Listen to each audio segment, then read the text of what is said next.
Welcome to the Property Couch, where each week you get to listen to two of Australia's leading experts. Bryce Holdaway, co-host of Location Australia on Foxtel's Lifestyle Channel, co-host of Escape from the City on the ABC, and partner of Empower Wealth Advisory. Ben Kingsley, chair of Property Investors Council of Australia and the founder of Empower Wealth Advisory, named the 2018 and 2019 Property Advisory Firm of the Year. Stay tuned as they bring you the insider's guide to property, finance and money management.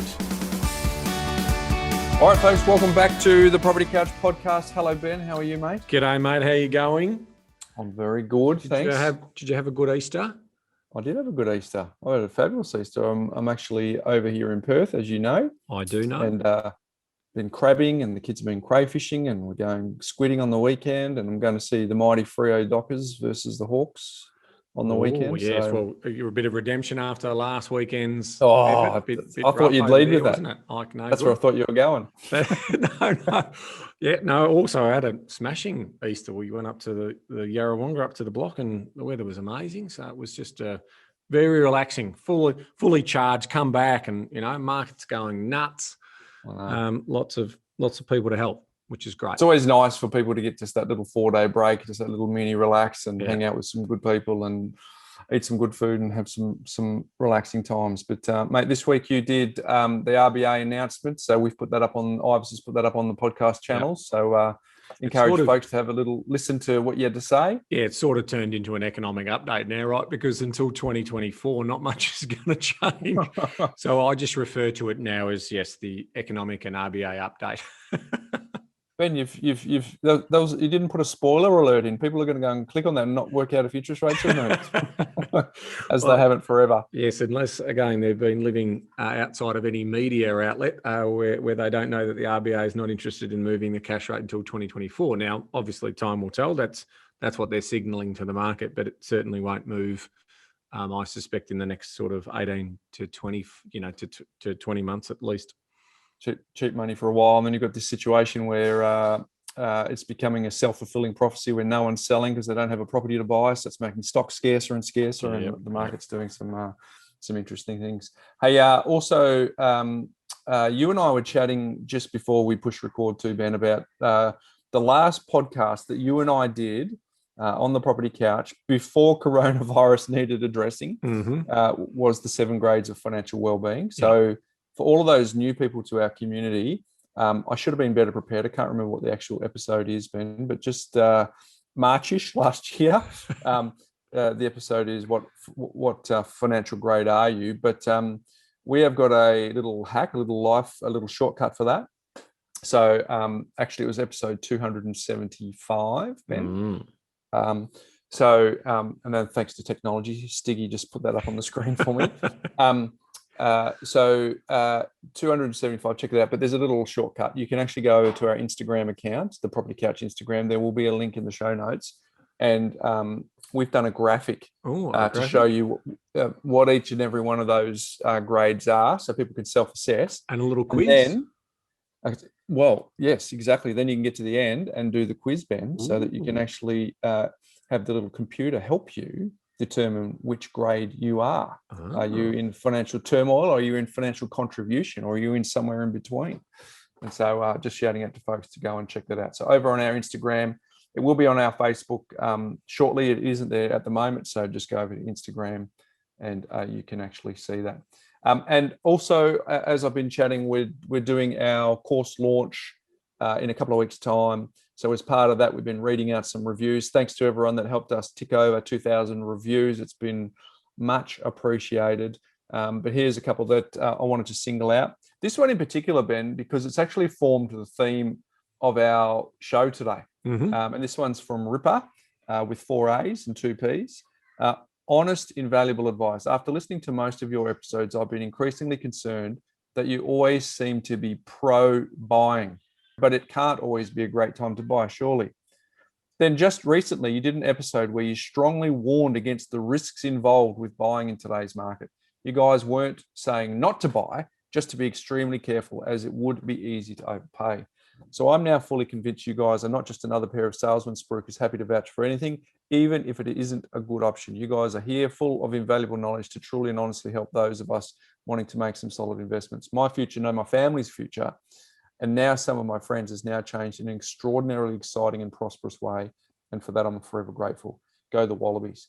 Now, Ripple, we wanted to give you a free copy of the Start and Build course. So please reach out to us. We'll make that available. Two, you highlight a really good point, and we address that front on in today's podcast. So, Ben, the big question is, are you and I, the Property Couch, anything that we're involved in, are we spruikers? Well, and it's a fair question to ask. It is a fair question to ask. And depending on your definition of spruiker, right? Like if we think property is a pretty reasonable investment with some sensible cash flow management and sensible leverage, then you might put us in the spruiker camp. But if you think that all property makes for great investing, then we shouldn't be in the spruiker camp. We think that there is a time to buy, which is well documented for us, Bryce, isn't it? In terms of when you can afford it, not only for the short but medium and longer term. That's what we like to do, because residential property for us is a long-term investment opportunity. So I think if secret sauce is time, Ben. We've said it time and time again. Yeah, and then there are cycles within the market. So we've always been buying property. We've bought thousands of properties over the journey for our clients, and each time we've been able to identify markets that we feel that the demand and supply metrics are in our favour, and we think that there's upside. We're not perfect. It's still not an exact science, and so we've for some of those recommendations, they haven't always produced what we want them to produce, but the vast majority of the clients are sitting back saying thank you, as is obviously that the feedback that we're getting. And again, when you look back on that portfolio in a decade's time, or 2 decades, or 3 decades time, you're going to hopefully see that it's providing a nice passive income and has also had some strong capital growth along the journey as well.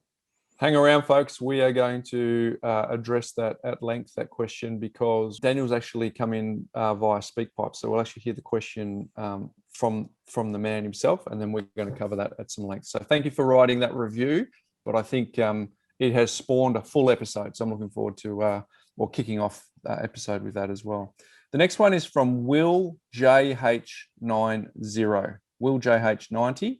A balance of mindset and investment. As young couple of Lion supporters, my wife and I pushed headstrong into property without the necessary knowledge or direction. We didn't have a plan or a reason for investing. We just knew it was a good idea.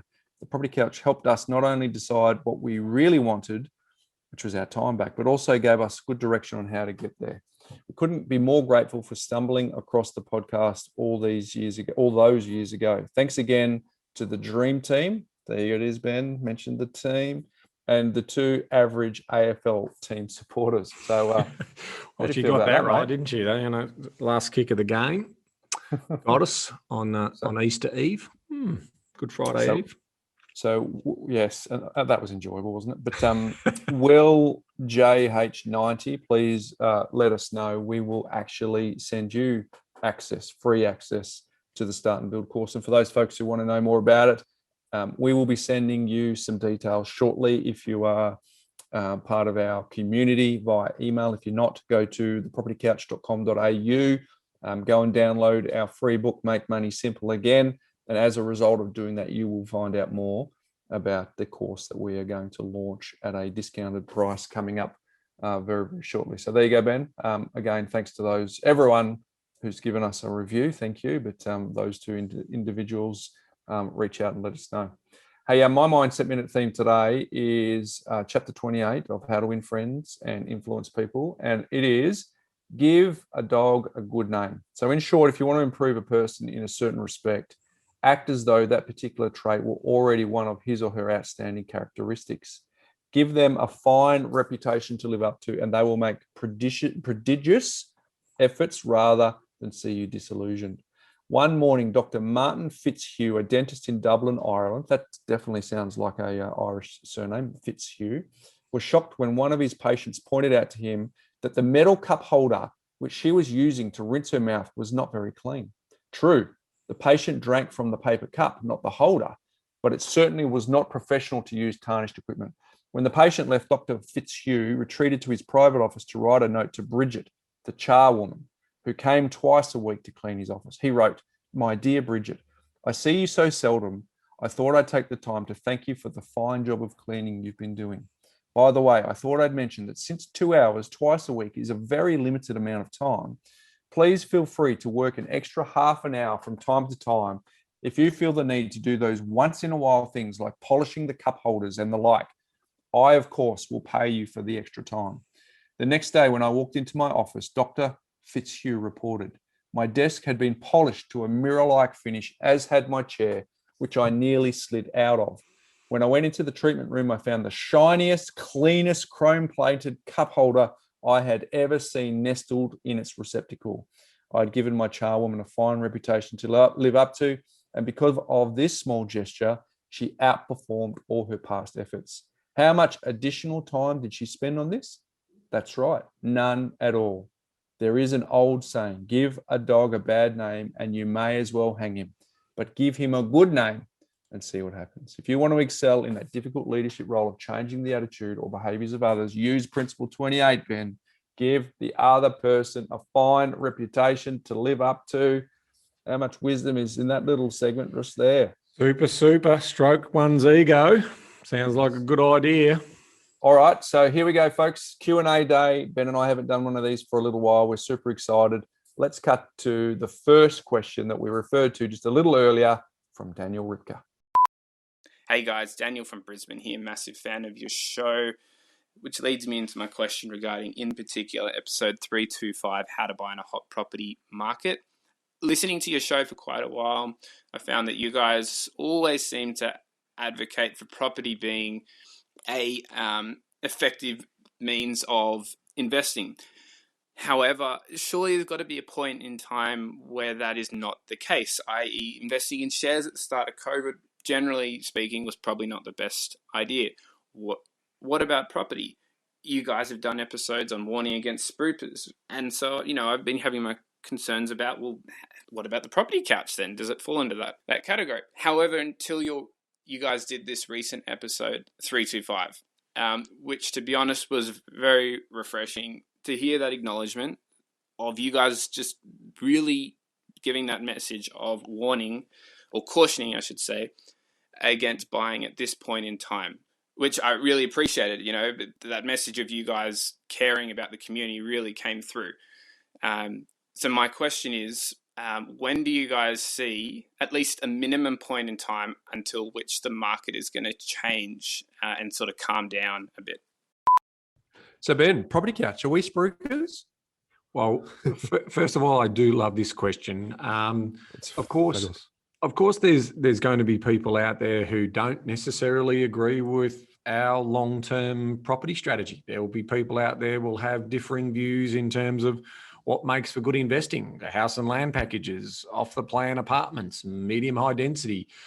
There will be arguments on all sides of the fence. I think I'd like to think that, that our opinion has been consistent from episode 1, which has always been, if you can afford to get into the property market and you recognise that there are markets within markets, and property, like any other economic activity, goes in cycles, then our view has always been, get into the property market when you can afford to get into the market, but look at marketplaces where you see an imbalance or you see a level of demand coming through. So just because a broader property market may be flat, there might be opportunities to buy. But we also say, on the other hand, coming back to Daniel's point, that when we do talk about be fearful when others are greedy, you've just got to be mindful that you could throw absolutely a dart at any city across Australia and you're probably going to get growth over the next couple of years. It's from there, in terms of what's going to drive that growth forward, that you need to understand. And that usually is around economic activity and then human interest and human behaviour drivers. And that's going to come back to a story of incomes, opportunity, knowledge centres, those types of things that can deliver not only growth when all markets are rising, but also growth when the markets in those areas may be flat. And I think that comes back to, those larger centres and on the fringes of those larger centres where that job opportunity still exists as the world digitizes. Yeah, I agree, Ben. So I think here is a perspective, right? So whether it's a get rich quick, get rich slow. So we've always said that there's always an opportunity, but I'm just looking at a graph of when Warren Buffett's had his wealth, right? And I'm gonna say at 52, the graphic here, it's on the internet. It's I can't put it in the show notes. It's an illustrative purpose, right? So I can't acknowledge the source or whatever. But basically, at 52, worth 376 million.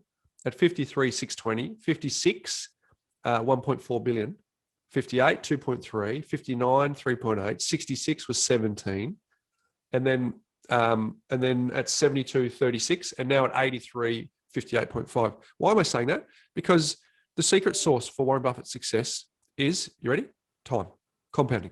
The longer you're in it, the better. So what we're really saying as a community is we want people to put their name on a title and hold it for the long term. And the longer, the better.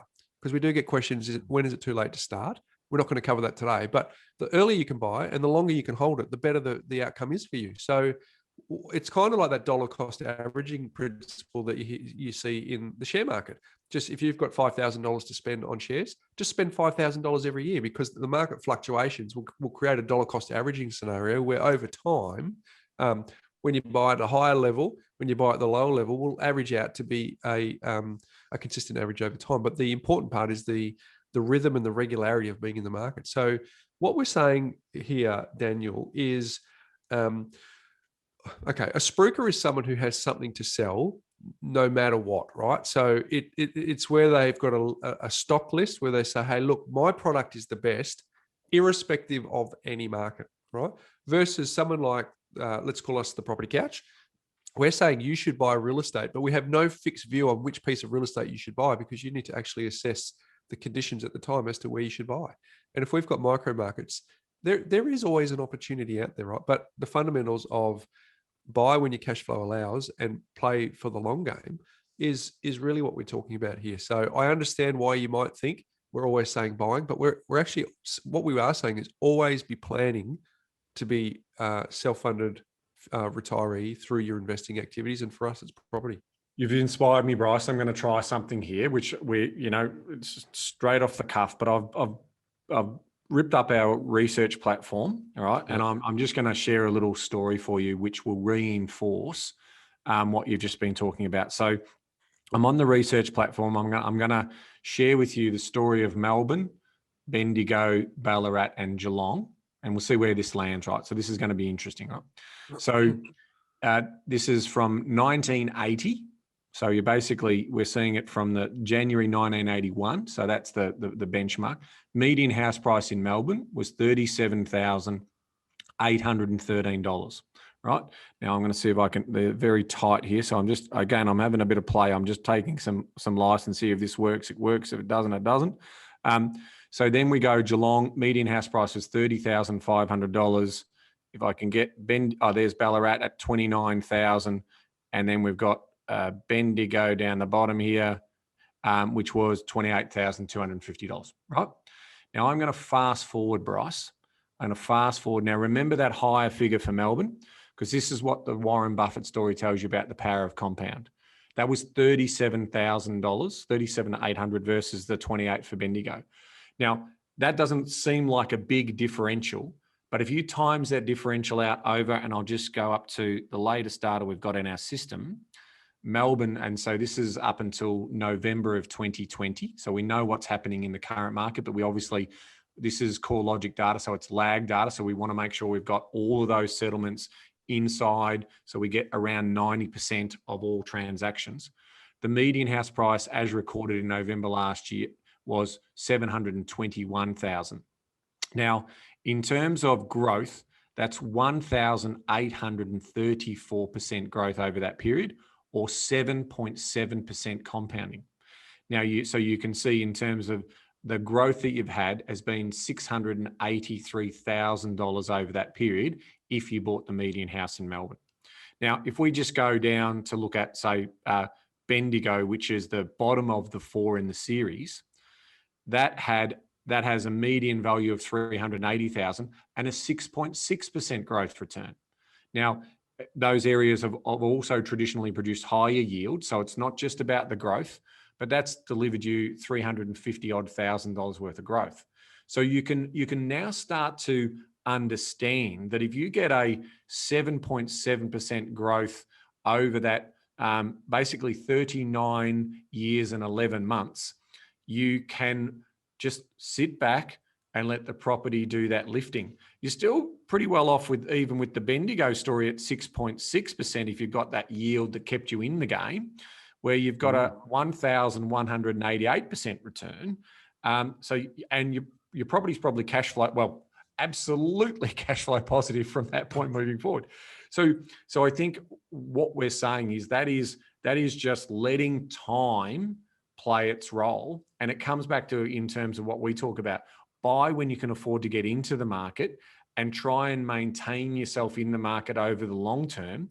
And the reality is, if the really high prestigious areas keep growing in value, then the ripple effect will take effect and move the market. And we know historically across the market, it's been around Australia-wide, around 6% is the compound. So Melbourne's obviously outperformed, and Geelong's outperformed, Bendigo's outperformed, and Ballarat's outperformed. And I think that is just a good reminder that you can play in different markets. And there would have been times in different markets that you wouldn't have got in. A good example is Melbourne in 2010. Early 2011, property prices corrected themselves by 5% between 2011 and 2012 in Melbourne. So if you had got in at that peak, you would have thought, oh, geez, I'm backwards by 4.5%.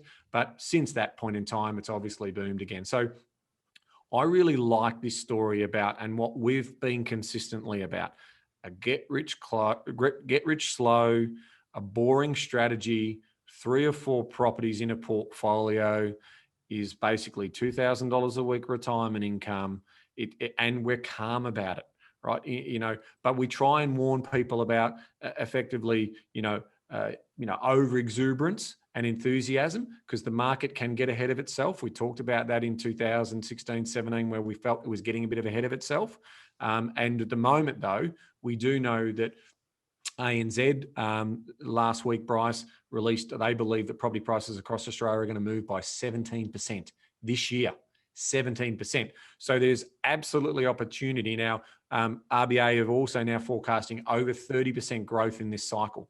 So if you haven't got in already, and you know that maybe prices have moved 4 to 5% already, there's still more left in this cycle. So what we are definitely saying to those people, be careful, but also understand that with the rates where they are, that there is still opportunity in this market.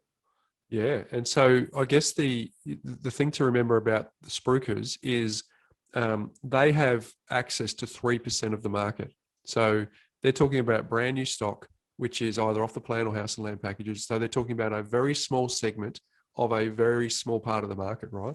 So I understand why if you're hearing information from a spruiker, it's always a good time to buy. It's always a good time to buy. I think that message is actually misleading, right?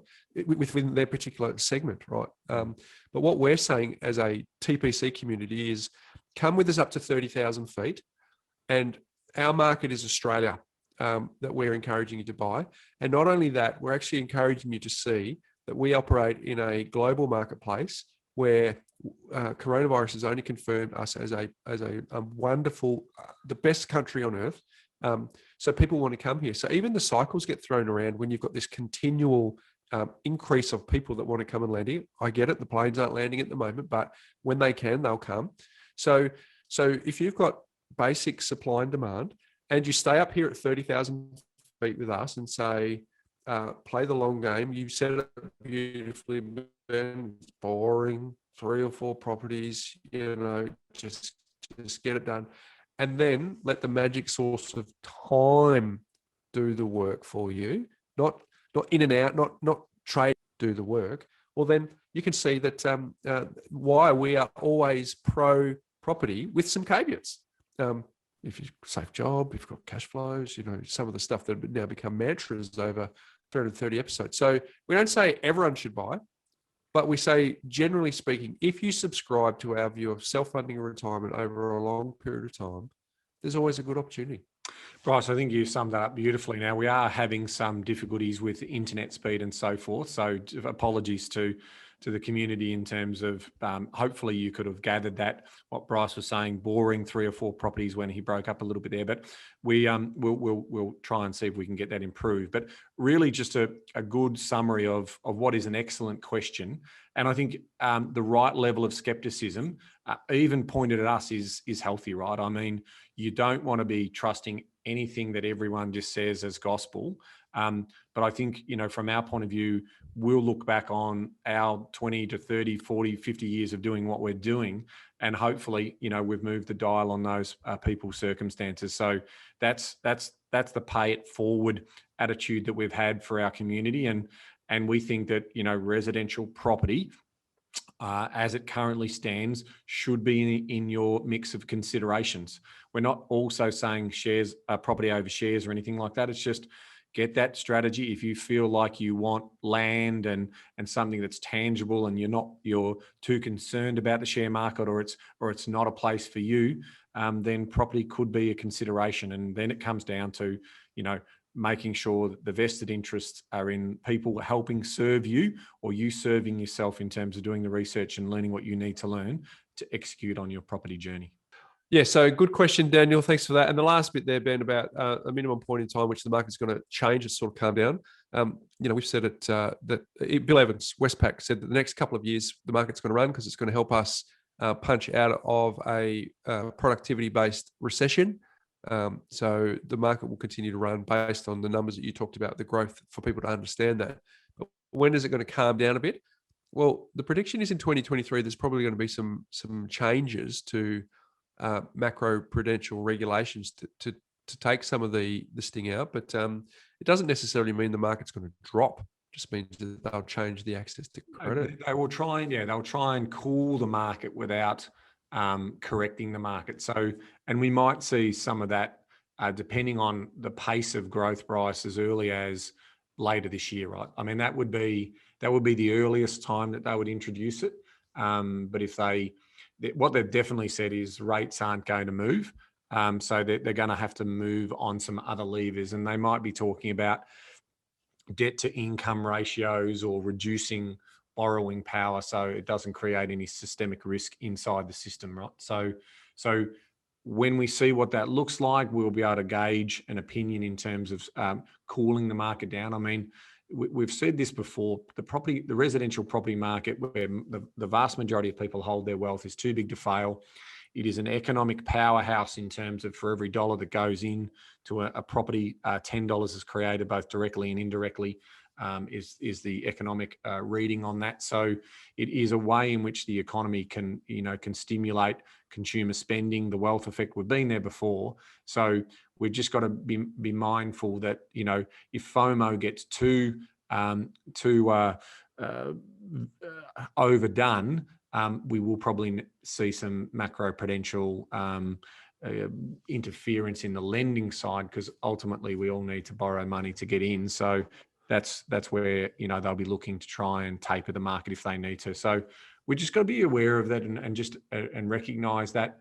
But ultimately, interest rates are going to stay lower for longer. So I don't see that we're done yet in terms of this price growth cycle.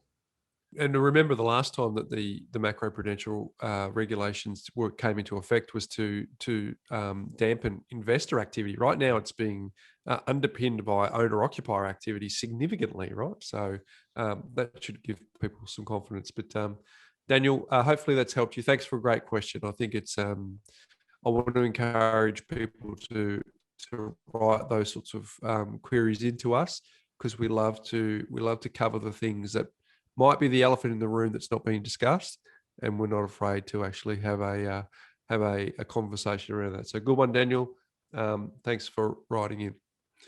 All right, Ben, let's move on to the second question now from Bruce Adkins. Hi, Bryce and Ben. My question is about land tax. After starting out with a passive buy and hold strategy and then moving on to some renovations, I have finally landed on a strategy 3 or 4 years ago of buying splitter blocks, knocking down the existing house, subdividing into 2 or 3 lots, and then building new homes on each lot.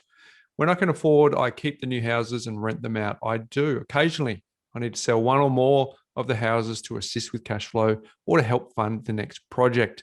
All my properties are in Vegas and surrounding areas, and I feel the need to touch and feel the sites and keep an eye on construction, etc. Early in my property investing journey, I did invest in a location distant from my home. After a little bit of research and a quick flight to inspect, I purchased the property, and the whole experience was a disaster made worse by not being around when things went wrong. This experience convinced me that I need to invest in my own backyard, and my current, more active investment strategy reinforced the need to invest locally. Wouldn't it be nice to unpack that a little bit, Ben, just to find out a little bit more about that detail?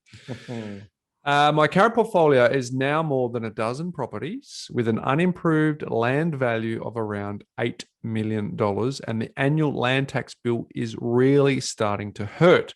Apart from investing in different states, in brackets, which I find hard to get my head around, close brackets, do you have any other strategies for minimizing the land tax impact of a large and growing portfolio? I love your podcast and would love any ideas you have for easing the sting of land tax. Ben, take it away. Bruce, no. There's your answer. All right, let's move on to the next question. Look, Bruce, the deal is that you have been able to obviously successfully create a active business. I'm not sure it's investing because there's activity, there's hands-on work, there's an element of needing to be in control, project management, all of those things, right? So this is not a passive investment. This is you creating wealth through turning apples into apple pie. Mm-hmm. And as part of that, because you're in the business of doing that and profiting from being active, there's going to be some catches to that. And I can promise you, and I could say what is absolutely assured in life is death, and the other thing is taxes. And I can also assure you that governments are never going to get good at reducing spending. And because they have this amazing appetite, this hunger to spend our money on everything, the reality is they need to raise taxes. And reliable taxes come from GST, come from payroll tax, come from pay as you go with earning tax, profits, and finally land tax. So there will be no state or territory in this country that will attempt to significantly reduce land tax over time. They'll do some adjustments as you see bracket creep, but they're not going to do anything more. So unfortunately, Bruce, well, congratulations first, 12 in your portfolio, potentially done, right? Financially secure, depending on how much you want. I mean, depends on your appetite. If you want helicopters and planes and, villas in the Status south of design, France, Ben, or whatever it is, if that's your thing. But this is cost of doing business. So unfortunately, that's what happens if you don't want to diversify into other states and territories to minimize the land tax obligation. Yeah, Bruce, if you go back to some of our earlier episodes around why you would consider being a borderless investor, this is one of the reasons to actually spread some of your land tax that you have, because the thresholds are different in each state and territory. But you can also talk to your accountant about entities. Buying, if there's another significant other that you spend your life with, you may be able to purchase in that significant other's name, which obviously can spread if you want to stay in Brisbane. But it really does come back to the central core theme that you're explicitly saying that you don't want to be a part of, and that's being borderless. So part of it for me is I'd love to know what the whole experience was a disaster actually meant, because I've been a borderless investor since 1999. And I don't have any disasters. And to give you a sense, I've had an on paper uncomfortable experience recently where a pipe in the property burst and it created flooding. But there was a process, and I had a very proactive property manager that helped me deal with that, and I had landlord insurance that helped me deal with that. So I'm not saying that borderless investing is without headaches, because it was a headache. I'd prefer to have not had it happen. But I've had the beneficiary of that growth, and it was in Queensland. So there's a return serve on on Queensland. I live here in Victoria. So I'd love to know a little bit more about why the experience was a disaster, because it's really just about understanding that if you think about, because we're not saying move away from the principles, establish properties in well-researched locations with high land value content, all those sorts of things. If you think about if I have a property intra-state here in Victoria versus interstate, there's not too much difference other than, you do have to understand a few different things around legislation and contract legislation and all that. There's a whole range of things that we could get into, but really you're just taking a phone call from someone who could be intra-state or interstate. You're receiving notifications from someone intrastate or interstate. So there's not a lot of difference if we can actually break down where the fear lives within, again, why your experience was a disaster prior. And if we could unpack and have a look at that, that might help. But Ben's right. If it's like you can't go broke if you're making a profit. If you're paying tax, it means you're actually generally speaking in a situation where you're getting a bit of money that can be taxed. So unfortunately, we don't have any panacea there, Ben. No, we don't. I mean, the other, I suppose, if I just add that if you want to try and attempt this hands-on approach in terms of being in the business of property development, which it sounds like Bruce is in, your networks and your contacts and you're building your A-team in those different locations. The same with us. If we decide in our business to go and buy in a certain location, we will do rigorous connections works in terms of getting ourselves with the right agents, interviewing property managers, doing all the due diligence that's needed in terms of spotters and building and pest inspectors and all of that. That's the fundamental work that you've got to do to be able to successfully enter into that market and buy in our case, if we go into a market, we'll buy, anything between 30 and 50 properties as a minimum in that market. So we've got to make sure that we've got, our team of local experts doing the work that we need to do. So in terms of Bruce's experience, he might have gone into a marketplace and picked a builder, but tried to do everything else himself. And that could be right. But if you don't have a project manager, or if you don't have legal representative down there, or if you don't have anyone who knows, the titles law in that particular location and all of the planning processing laws in that location, it's going to be harder. And the trade-off, and in Bruce's case, the trade-off is simple. It's not a lot that you're going to save in terms of land tax in a way, but because you've amped up your land tax and now you're at the highest threshold or the highest premium, it only gets worse from here. So if you're done enough, that's great. If you haven't done enough, but that land tax is going to be a reminder every year that as you're paying it, that was the trade-off in terms of, being able to have it all built locally. Yeah, you make a good point there, Ben. If someone is trying to do some of this hands-on stuff interstate, that does change the game. So a very good point that you picked up on there. But Bruce, hopefully that's helped. Let us know. Why don't you write in and let us know a bit more about what the disaster was, and we might be able to do a little follow-up chat to this one. But good question. Hopefully that's helped the community. If you're an investor, borderless, if you're an active hands-on trader through doing what Bruce is doing, some of that may have related to you as well. All right, the next one's from Francis Rivero. He'll let me know if that's true. Francis actually drove from Brisbane to Sydney with his partner when we were doing TPC Live a number of years ago. So we know Francis well. Got a question, not really a question, but I would like to hear your thoughts on the following. My wife and I bought a PPR in November 2018, which is fabulous. Purchase price, $345,000. LVR was 90%. Lender's mortgage insurance was $9,700. Through making extra repayments and recovering a strong valuation result yesterday, $420,000, we are now sitting at 72% LVR just 2 years later. I realize that this is just the way it is, but I can't help feeling like $9,700 is a huge amount of money to pay in order to protect the bank for such a short time. Fair enough if we're still 5 years off getting down below 80%, but I'm sure this happens to lots of people who buy well and are diligent with their money.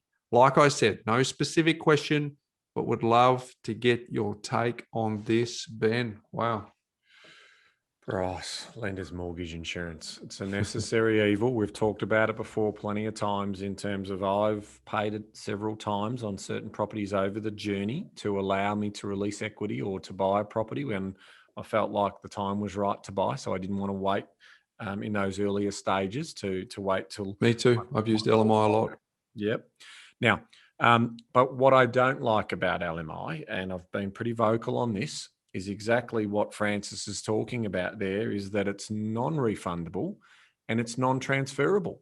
Like you would like to think that this policy is in place to carry the risk for the bank for the term of the mortgage, i.e. 25 or 30 years. So their argument is that even if there was a significant disruption in property prices in 10 or 15 years' time, the bank is still protected. Now, you have the privilege of paying for the bank's protection, but that obviously allows them to lend you the money to buy that property prior to you saving a 20% deposit or having enough equity to do so. So I'm not a big fan of it. I'm not a big fan of the fact that it's generic. So I've used this example before, but whenever you're looking to get your car insured, they'll ask you a series of questions of postcode. They'll ask you a series of questions of, is it garaged or is it out on the street? And that could cause your premium to fluctuate based on what the actuaries are talking about, the risk associated with that.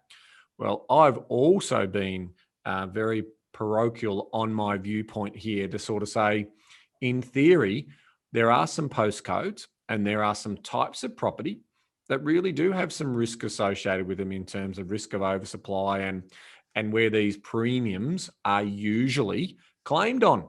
And the data would suggest that these premiums are very much claimed on in the outer suburbs or in areas that have had oversupply. So if I like to buy a lot of my properties in established areas where there is no vacant land, then I'm effectively subsidising, which is what insurance does in a theoretical term, subsidising the risk of those people in the outer suburbs. So that in itself is also frustrating. Now, several years ago, Bryce, I did get a refund on one of my insurance policies, but that has since, my understanding, and hopefully our community can tell me otherwise, but my understanding is since there's only 2 lenders mortgage insurers in the country, they stopped giving those refunds back when property prices did increase significantly and your LVR reduced under that 80% level. So from my point of view, I agree with you. It's a comment and I'm not happy with it. Yeah, Francis, it's a mental pain question that you are going to torture yourself over and over if you don't actually get some additional insights to help you. But the best I can help you with is I have this saying with lenders mortgage insurance for anyone who's been with us for some time, but for the new people to our community, avoid it when you can, pay it when you have to. And you fell into the pay it when you have to category, because if you didn't pay it, you couldn't have got the property and therefore you would not be able to enjoy the growth that you've got. So it's kind of need to be seen as a cost of actually locking in that growth that you've enjoyed, because without it, that would have been just a story that you told. Oh, I could have got a property for $345. It's now worth $420. If only I could have bought it, I would have had it.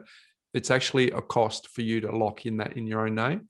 And I kind of think the best analogy that I can think of is on a Friday night, you knock off work and you're hanging out with your friends and you're absolutely starving and you're going to your favorite restaurant and you have to line up for that restaurant, and you would do whatever it takes to get a seat, sit down, start eating as soon as you can, because you are hungry. But it's not until you get there later on, it's about 9 o'clock, you've had your meal, you've had a drink, you've had a couple of hours with your friends, and you do not place the same value anymore on the same feeling that you had when you were standing outside, busting to get in. Oh, if only you could get in sooner, if only you could get on the seat and get fed and all those sorts of things. So really, it's really just about, because notwithstanding what Ben said, it's not going to change. Well, we'd like it to change, but it's not going to change anytime soon. So it's just about giving you some stories that you can tell yourself that actually just give you less anguish around that $9,700. Because as a percentage of your 345, it's a lot. Would you like to have it back and take it off your mortgage? Yes, you would. Would you like to not pay it? Of course not. My son on the weekend had a fish hook in his finger bend, and I thought a million times of all these what ifs. What if I'd done this first? Maybe if we had done that first, but it happened, right? So we spent a bit of time trying to deal with that. So, Francis, hopefully that helps. Avoid it when you can. Pay it when you have to. You had to pay it, so tick that one away. And just think about that restaurant analogy, and hopefully that will give you some peace so you can move on and actually see that. I know you, from that interaction we had in Sydney, you've been a contributor to the podcast over time.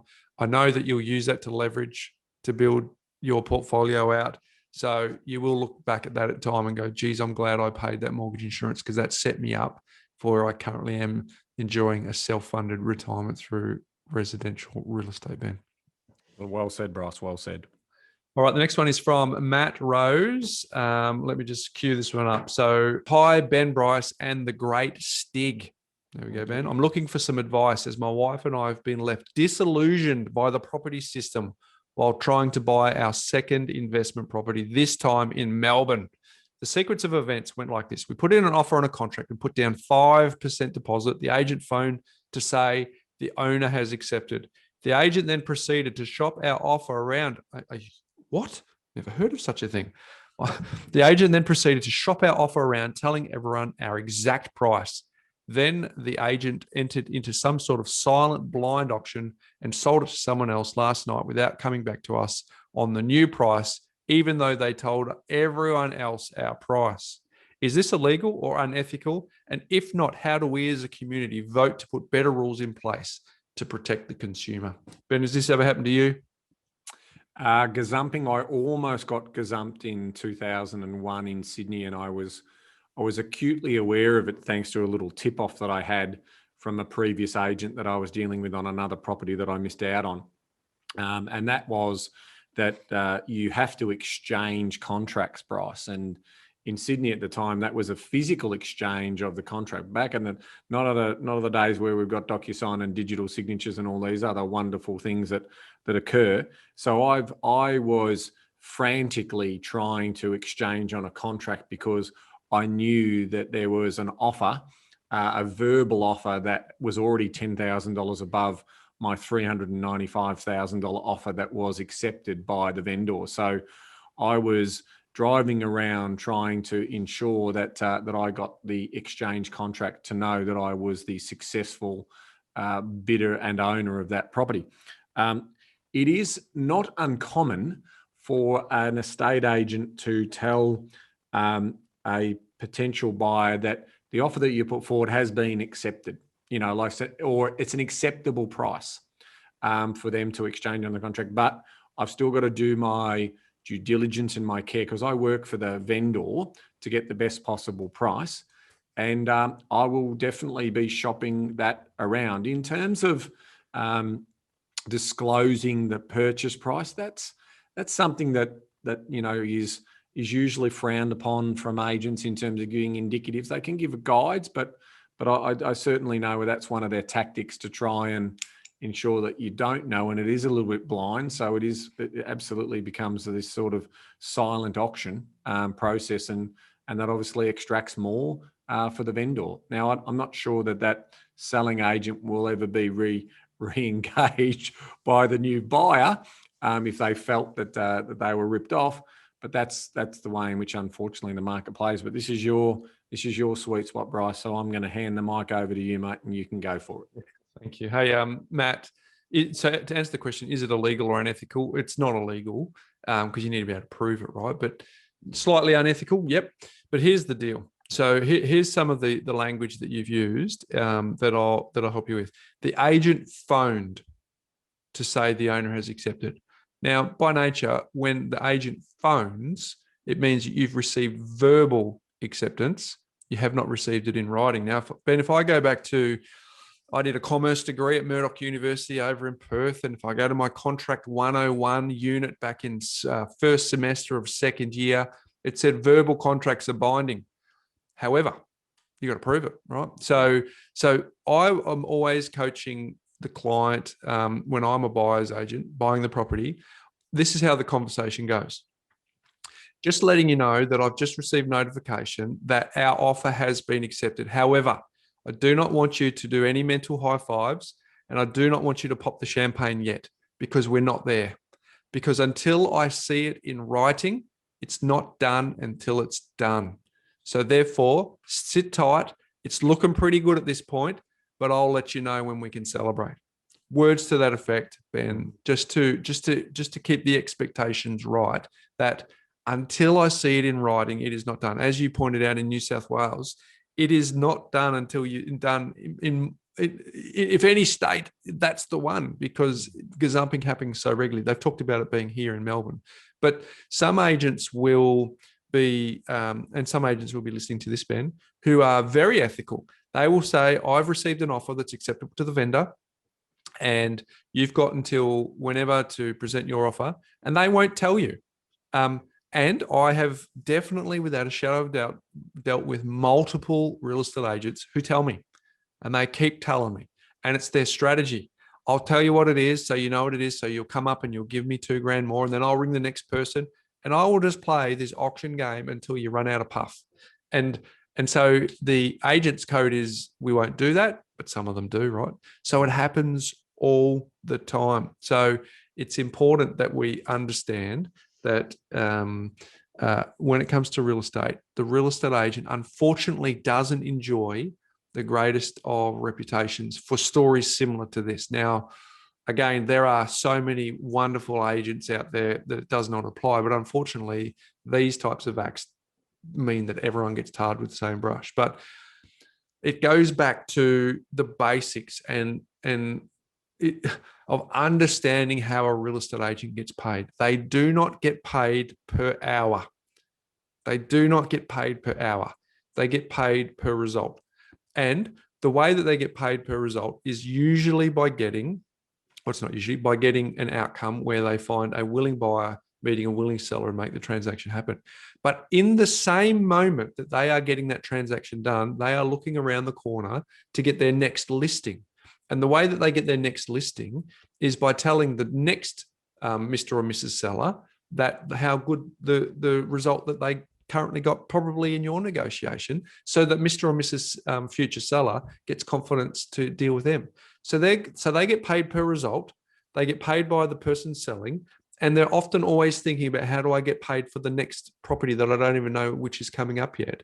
And a combination of all those three things lets the buyer know they're not in your camp.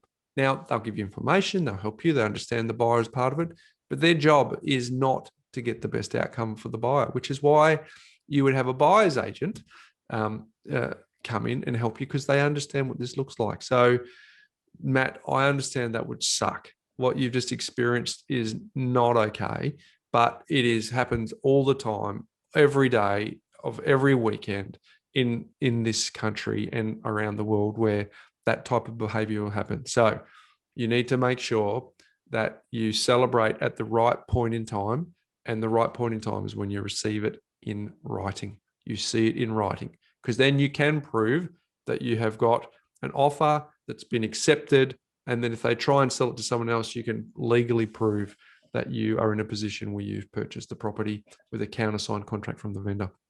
It's a bit disappointing that also that agent wasn't gentleman enough or ethical enough to also ring them back and say, look, we've had a higher offer. Are you willing to move your offer higher? Right?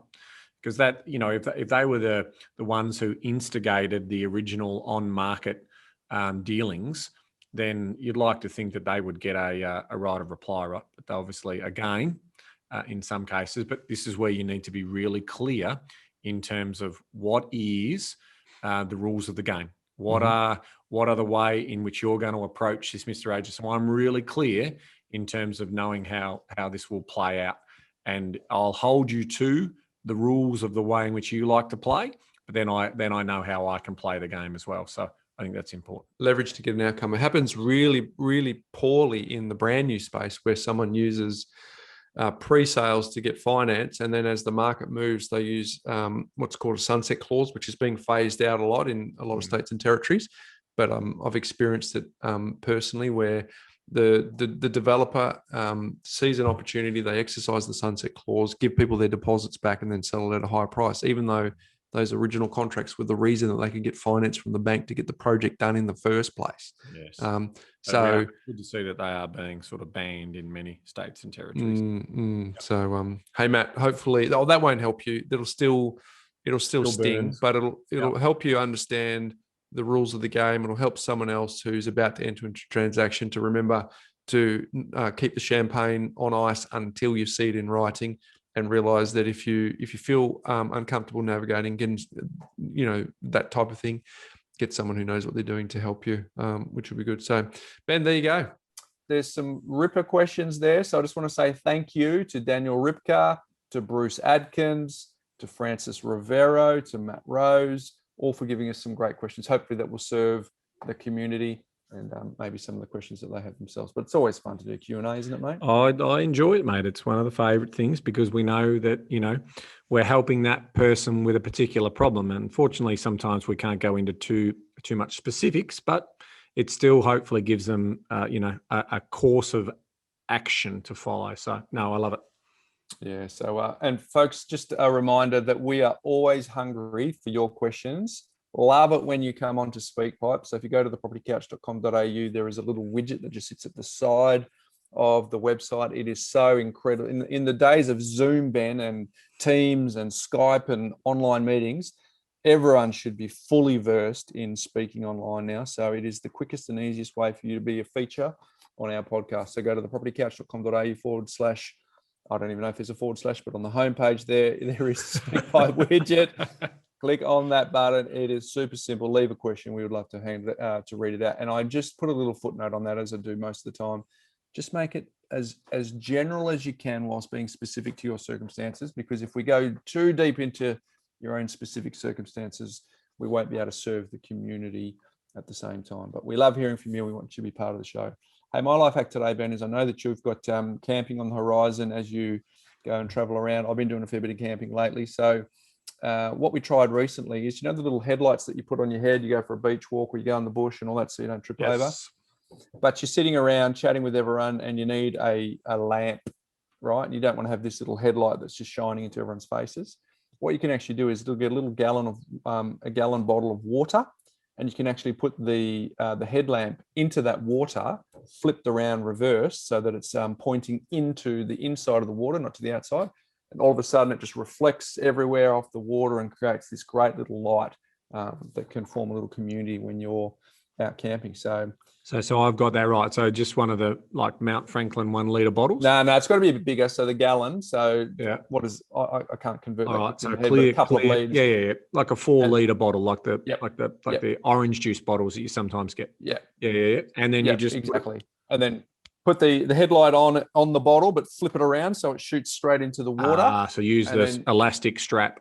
Yeah, and then she lights up and gives you a bit of light without having to attract too many mosquitoes or anything to you as well. But nice. Often something that you forget about when you're cruising around, hanging out with a group of people. There's a bunch of 4 families that we do this with, so it's something for you to check out. But Ben, I know you're about to head around Western Australia, so you might want to check that one out. Hey, what's making property news? Hey, I just thought there was a couple of articles that caught my eye, but this one in particular from Neela Sweeney from the Fin Review, and it just probably gives a bit of context, right? I'm keen on the word context at the moment. It's been one of my favourite words. But we are going to start to see more stories around housing affordability and the challenges around that. But the reality is we're not even there yet in terms of some of that housing affordability. So our good friends at CoreLogic and Eliza Owen, who we've had on the podcast, has obviously crunched some numbers and came up with some interesting findings. And Neil has reported that in the Fin Review, so you can check out the full article there. But just some of the context. So because interest rates are now at record lows, and there has been, contrary to what people say, there has been rises in household income. So they haven't been, in the 3% range where the RBA wants it, but they have been going up. So you get the combination of low interest rates and a bit of extra household income, and you work out that, then you actually start to look at housing prices. Well, the lowest quartile, so the bottom quarter of the market has actually had housing affordability improve, Bryce. So these are dwellings that sit below the median price across Australia, which is around almost 600,000. So it reports that 45.4% or 2,329 suburbs have shown improved affordability when measured in the 12 months from February to February. So I thought that was a little interesting stat, and that's despite house prices rising across 85.7% of the suburbs. So of those 2,000 odd suburbs, there has been price rises, but because it's become more affordable from a household income point of view to service those, affordability is better. So I just thought that was a nice little article there from Neela and some good little data insights. So check that out on the Fin Review if you've got a subscription there. So that one was obviously of interest. The other one, which I think we'll take more of a deeper dive into in the coming weeks and months, is just around the whole argument around macro-prudential and what's going to happen. So we did see in New Zealand, our friends over there do some significant changes to what investors can do by banning claiming interest on any debt that they have on investment property. So that's a big move, in addition to obviously changing loan to value ratios and also tweaking capital gains. So in New Zealand, prior to the changes that were introduced a couple of years back, you didn't even have to hold your property for more than a day. And as an investor, you got a capital gain, you didn't pay capital gains tax. So that's something that's very different about the New Zealand market. But what we've got now is they've moved it that you need to hold the property for 10 years as an investor to avoid paying capital gains tax. So what they're trying to do is take the speculators out of the market. And in addition to that, obviously, in not being able to claim interest against any income on the loans that you have as an investor, effectively they're really just saying at the moment that they're not interested in investors buying into that market. So they're trying to give homeowners priority into the New Zealand property market. So, the question is going to be around whether that will come to Australia. I think there's been a lot of commentary on this, and I just don't see it getting legs in the Australian market. I think that they will try other macro-prudential levers that they can pull, and we'll talk more about those in a coming episode in terms of what options they've got available to them. But I don't think they'd take that level of extremity. But certainly, the media are struggling with, okay, I've done the boom story. What else can I report on? Or maybe it's the macro-prudential. All right, let's go after the macro-prudential. Who wants to make a comment on macro-prudential? So I think at some point, but we have seen both the RBA and also APRA come out and say, in terms of where lending currently sits, that they see no current issues, and they'll be watching it closely. And that's what's making property news, Bryce. Thank you, mate. Good insights as always. So, mate, we had another jam-packed episode, Q&A day. But next week, Ben, remember the closing of the loop for us, well, for me, was getting Jan Summers on our podcast, because that's where it all started. Next week's guest has also been a pivotal influence in my early property journey back when this particular person wrote a book called The Big Shift. So for those that are going to do a little research in between now and next week, you know who we're going to talk to. But all I want to say is next week's guest is someone who I've been looking forward to interviewing pretty much since we started the podcast. And we're finally getting the opportunity to do that. So make sure you tune in next week. Can I give a clue? I won't say the name, I'll just give a clue, but I think it's a pretty good clue, right? Yeah. Smashed avocado. I'll just say that. That's it. That's as simple as that. Well, for some people, they won't know where the origins of the smashed avocado actually came from, but worldwide reach with that one. You will actually find out the origins of the smashed avocado. So stick around for that, Ben. But until next week, knowledge is empowering, Bryce, but only if you act on it. Very well said. See you next week, folks. Don't miss it. Hey there folks, Bryce Holdaway here. Before you go, if you're new to our community and only listened to maybe a handful of episodes, I thoroughly recommend that you go all the way back to episode number 1, where we unpack all of the foundations when it comes to property investing. Now, for those of you that might be a little bit time poor, I've got good news for you. We have a binge guide that you can download straight away, which summarizes the first 20 episodes where Ben and I unpack the foundational pillars of the A, B, C, D, and so much more. And you can get that straight away. If you go to thepropertycouch.com.au/TPC20, you can download it and consume it whenever you want. It's completely free and available now. And for those of you, just a quick reminder that nothing we've spoken about today constitutes financial advice. We recommend that you reach out to your licensed professional advisor so that you can look at your unique circumstances before acting on any information. Now don't forget, go to thepropertycouch.com.au/TPC20 and get your binge guide today.